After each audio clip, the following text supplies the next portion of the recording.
मान लीजिए मैंने आपसे किसी ने टाइम पूछा, आप क्या बोलते हो? It is 7 o'clock। आप क्या बोलते हो? It is 7 o'clock। तो आप देखो यहाँ इट आपने यूज कर लिया। अब ये जो आपने इट यूज किया ना, ये किसी को रेफर नहीं कर रहा है, तो इट का यूज है ये, आप टाइम बताने के लिए इसका इस्तेमाल करते हैं। अगर आपको टाइम बताना है तो आप इसका इस्तेमाल करते हैं। It's 7 o'clock, it's 8 o'clock, it's 9 o'clock। कोई यहाँ से टाइम पूछता है तो यू स्पीक दैट वे, आप उसी तरीके से बात करते हैं। इट का आप इस्तेमाल करते हैं। मान लीजिए मैं आपके सामने एक सेंटेंस लिखूं और मैं आपसे कहूं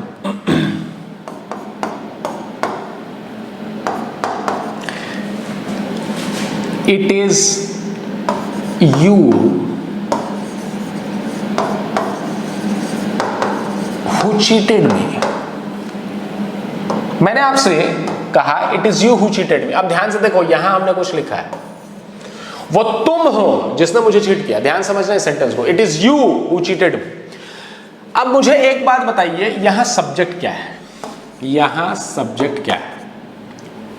तो देखो ध्यान से समझना, ये इट किसी को रिफर नहीं कर रहा है। ये जो हमने इट किया, इट लिखा है, ये किसी को रिफर नहीं कर रहा है। तो जब ये किसी को रिफर नहीं कर रहा है तो इसका मतलब ये सब्जेक्ट नहीं है।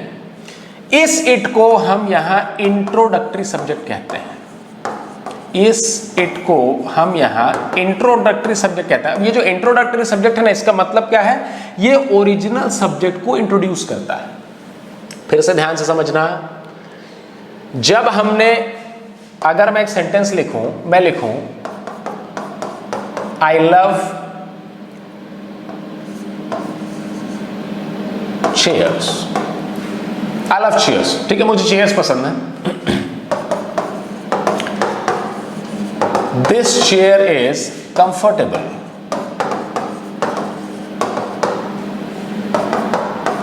आई सिट ऑन द चेयर, या मैंने लिख दिया आई सिट ऑन दिस चेयर, ठीक है। अब देखो ध्यान से, मुझे चेयर्स पसंद है, पहले सेंटेंस में मैंने बोला मुझे चेयर्स पसंद है, तो बहुत सारे चेयर्स रखे हुए, मैंने बोल दिया this, I love chairs, this chair is comfortable. ये जो चेयर है, कोई चेयर है जो सामने रखी हुई है, मैंने कह दिया दिस चेयर इज कंफर्टेबल। अब इस चेयर को मैं क्या करने वाला हूं? मैं रेफर कर रहा हूं, तो इस चेयर को मेरे, I sit on this chair. तो कायदे से मुझे I sit on this chair, बार बार देखो रेपिटेशन हो रहा है ना, दिस चेयर, तो इस रेपिटेशन की वजह से मैंने क्या लिख दिया? इट लिख दिया।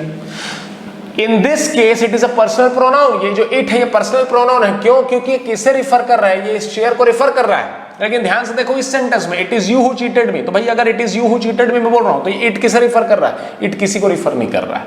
तो ये जो इट होता है, जब आप इसका इस्तेमाल इस तरीके से करते हैं तो इसे हम कहते हैं introductory subject, because it introduces the main subject. तो यहां जो मेन सब्जेक्ट है वो ये है।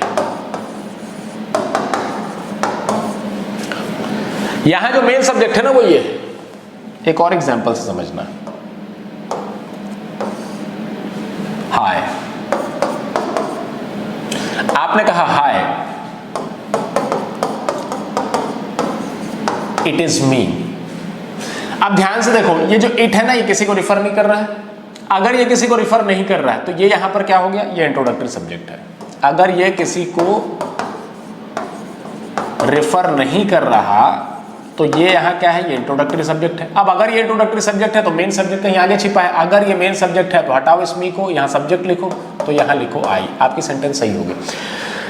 मैं आपको जो चीज पढ़ा रहा हूं, मैं आपको जो चीजें समझाने की कोशिश कर रहा हूं, बहुत अच्छी चीज है, बहुत गहराई से और बहुत ध्यान से समझो। हालांकि इंग्लिश में हम ऐसा बोलते हैं, आपके क्लास में अगर कोई पूछ दे तो आप बोलते हो इट्स मी, ठीक है, इट्स मी। ये किसने किया? तो आप बोलते हैं इट्स मी, लेकिन वो गलत है। कायदे से अगर बोलना है ना तो ये इट जो है ये इंट्रोडक्टरी सब्जेक्ट है। It is used as an introductory subject. If it is used as an introductory subject तो ये किसी को इंट्रोड्यूस कर रहा है, तो ये मेन सब्जेक्ट को इंट्रोड्यूस कर रहा है। अगर ये सब्जेक्ट यहाँ ये है तो हमें सब्जेक्ट प्रोनाउन यूज करना पड़ेगा। सब्जेक्ट प्रोनाउन, मी क्या है? मी ऑब्जेक्ट प्रोनाउन है, तो आप यूज क्या करिए? आई यूज करिए। ये बात समझ में आ गई?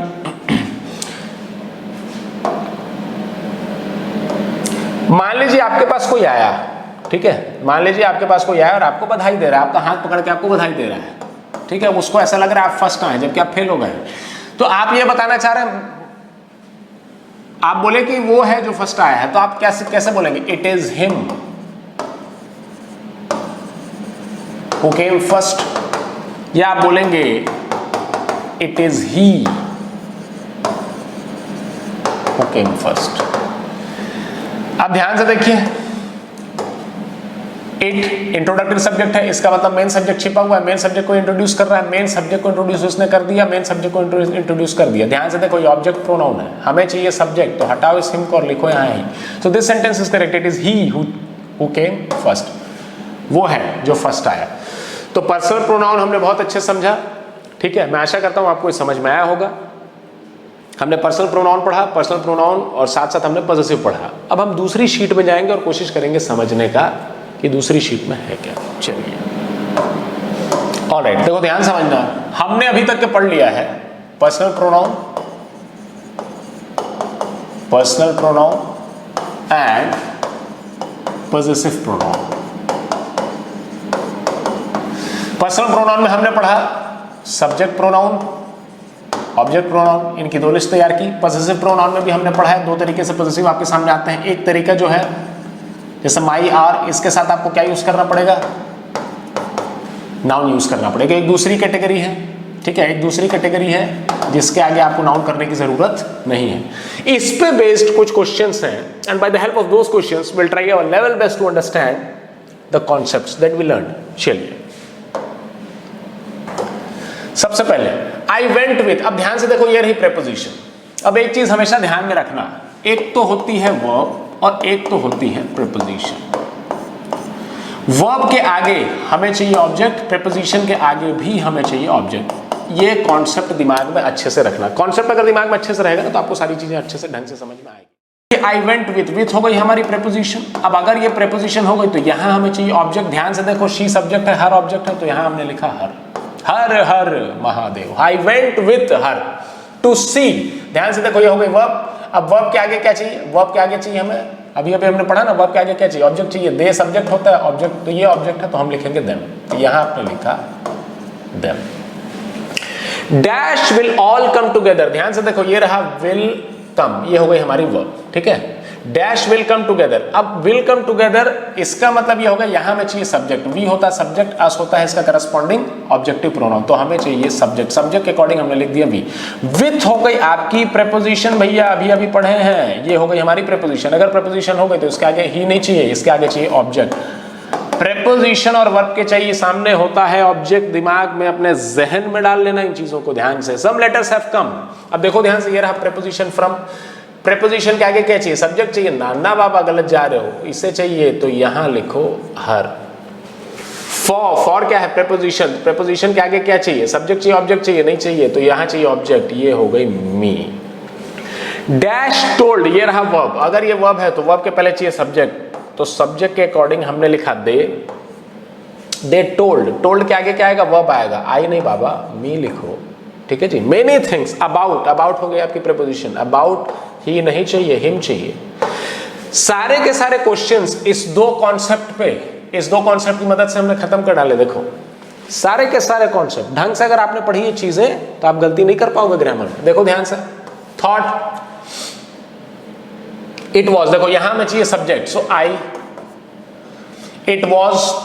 अब इट वॉज के आगे चाहिए, अब देखो ध्यान से समझना, ये जो इट है ना, ये सब्जेक्ट नहीं है, ये इंट्रोडक्टरी सब्जेक्ट है। अब अगर ये इंट्रोडक्टरी सब्जेक्ट है, मैंने आपको ऑलरेडी पढ़ाया है, अगर ये इंट्रोडक्टरी सब्जेक्ट है तो ये इंट्रोडक्टरी सब्जेक्ट मेन सब्जेक्ट को इंट्रोड्यूस करेगा। ये रहा मेन सब्जेक्ट। अगर ये मेन सब्जेक्ट की बात कर रहा है तो यहां लिखो ही।